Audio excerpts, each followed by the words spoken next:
Hai, Assalamualaikum. Thank you buat kalian yang udah klik video ini. Hai, aku Melati Harap ngucapin terima kasih buat kalian yang udah klik video ini.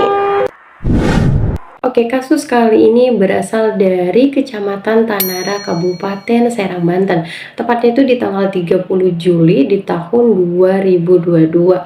Hari Sabtu kira-kira jam 8 pagi, seorang pemulung itu kaget. Kenapa? Di saat jam 8 pagi dia ngelihat ada karung, kelihatannya ini bersih. Oh, ini karung baru dibuang gitu loh. Dia ngerasa kemungkinan adalah beberapa barang yang bisa dia ambil. Pas dia mulai ngebuka itu karung, dia kaget ada tangan keluar. Di situ kayak, hah, ada mayat nih di dalam gitu. Setelah ada mayat di dalam, dia langsung heboh, warga juga heboh, pada kumpul di situ dan inisiatif lah, ayo kita laporkan ke polisi. Dilaporin ke polisi, polisi datang untuk melakukan evakuasi. Akhirnya mayat ini dievakuasi, dibawalah ke rumah sakit untuk dicek dan dilakukan yang namanya dipublish nih mayatnya. Ada nggak yang kenal mayat ini? Keluarga ada yang nggak ngerasa kehilangan? Coba nih dicek, ini keluarganya atau enggak. Di hari itu juga ada 2 orang datang.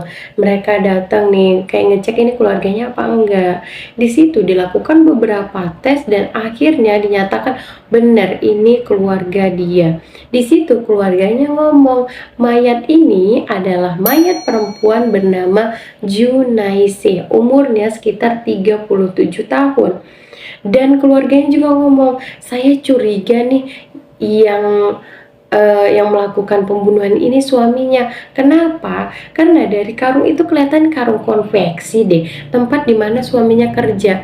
Dilakukanlah juga kayak pengecekan di sekitar jalan yang ada di situ, dilihat kira-kira masih tengah malam gitulah, kayak subuh dini hari, ada motornya suaminya yaitu bernama Purwadi lagi bawa karung yang nggak lain ya karung tempat ditemuinya si Junaisi. Dia bawa motor, terus di belakangnya ada karung, dan dia juga bawa anaknya yang umur 5 tahun. Udah dibawa, dia ngeliat dibuang nih mayatnya, terus akhirnya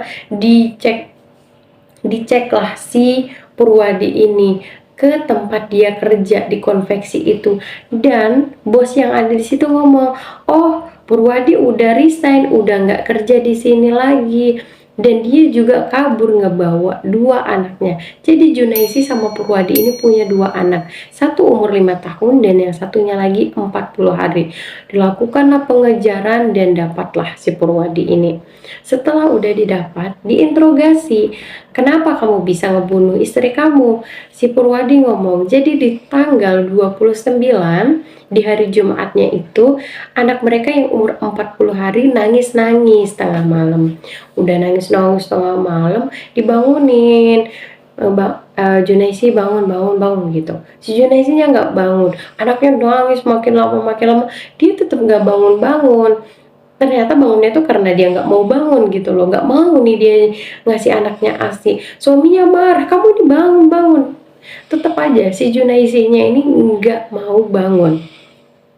Di situ si Purwadi yang udah naik pitam kayak yang, kamu nih kenapa sih nggak mau ngasih anak kamu ASI? Dia ngambil bantal dan nutup mukanya si Junaisi, mulai dari si Junaisi grok-grok kehabisan napas sampai akhirnya tubuh dia diam, yang artinya dimana dia udah enggak bernapas lagi.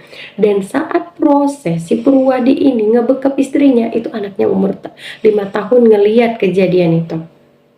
Dia juga ngeliat ibunya dikarungin, dia juga ngeliat bapaknya ngebuang ibunya di dalam karung itu. Setelah itu dicek lagi, kaget banget, ternyata si Junaisi sama si Purwadi ini itu ponakan sama om. Jadi si Purwadi ini omnya kandung gitu loh, kayak yang, hah, jadi kalian nikah gitu? om sama ponakan dan keluarga mereka ini nggak setuju sama pernikahannya. Sampai akhirnya mereka itu udah kabur dari tahun 2017. Sejak mereka nikah, mereka kabur kayak udah nggak mau ketemu keluarga lagi. Soalnya keluarganya nggak ada yang setuju. Gimana mau setuju? Ini om kamu kandung kok bisa kamu nikahin? Ini ponakan kamu kandung kok bisa kamu nikahin gitu ya? Gak ada yang setuju. Akhirnya secara negara, secara agama, pernikahan mereka ini enggak sah.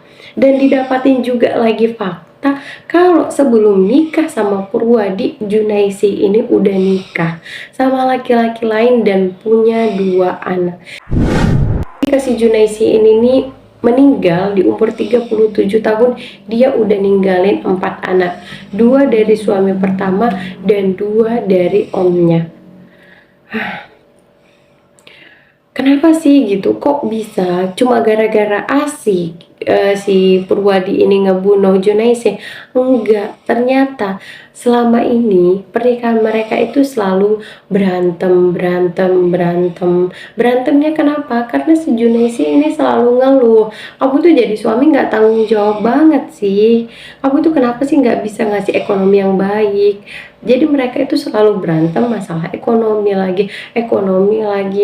Junaisi ngerasa kayak laki-lakinya ini nggak memberikan kehidupan yang baik, nggak layak lah. Sedangkan si posisinya Purwadi ngerasa dia udah berusaha ngasih kehidupan yang baik, tapi memang dia dapat uangnya cuma segitu. Pekerjaan dia sebagai di tempat konveksi itu nggak menghasilkan banyak, dapatnya sedikit. Akhirnya dari keributan kecil, sampai akhirnya di malam itu si Purwadi kayak ngerasa, akhirnya dia memutuskan untuk ngebunuh Junaisi dengan cara yang ngebekep si Junaisi dan ngebuangnya ke tempat sampah. Mereka yang dulu, si Junaisi mungkin mikir ya, dulu waktu dia ninggalin suaminya, dia bakal dapat kehidupan yang baik dengan menikahi pamannya. Ternyata itu cuma ilusi, cuma mimpi. Sampai akhirnya dapatlah kejadian yang sangat-sangat parah ini, sampai harus ada korban jiwa. And thank you buat kalian yang udah dengar cerita ini. See you di cerita selanjutnya. Bye-bye. Bisa kali subscribe. Ya dong, mau dong. Iya ya, oke. Thank you, makasih. Subscribe loh, bener ini.